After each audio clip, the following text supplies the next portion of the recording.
Bia Mathias Ezeaku. So you have 100 million naira to build a house. Why you didn't open shop business for somebody that served you for 7 good years? You will go that for even that with the cost of that 4 decade now in this time economy that has worth more than 100 million naira. Why by a boy that served you for 7 good years? You didn't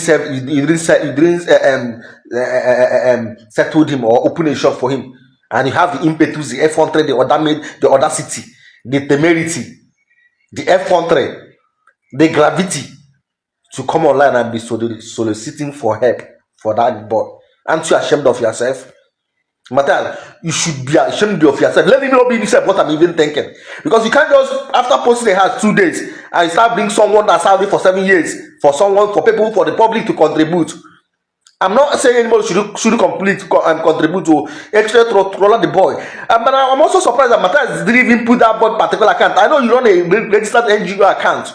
Fine, you can use your NGO and raise money for others, but for that particular boy that served you, and a lot of people know that guy, you should have put his account number, not your NGO.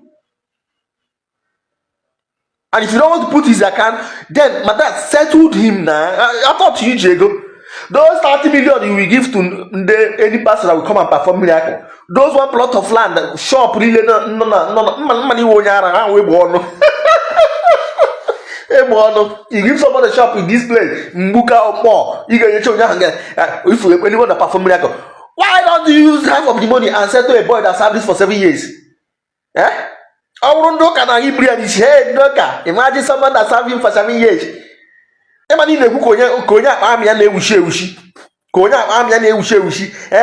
Imagine this guy for 7 years. Let's go back to our route. Why don't let go back to our route to open shop for the boy?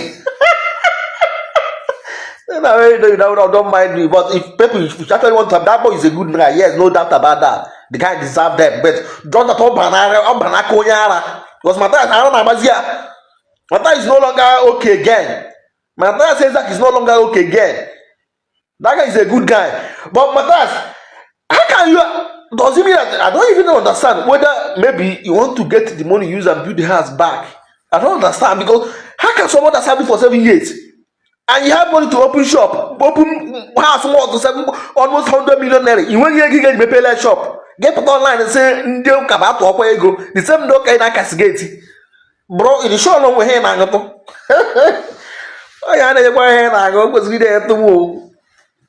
Oh yeah, they go here now. Mama, tata. Yeah, to come mango. You want to come now? I'm about to get. Yes, you're no longer okay. No matter about what. Let's 7 deck and I have 4 deck and I have on. I will dash this one deeper. I thought you have open shop for this boy. Says I'm not going on a shop. And the man about water.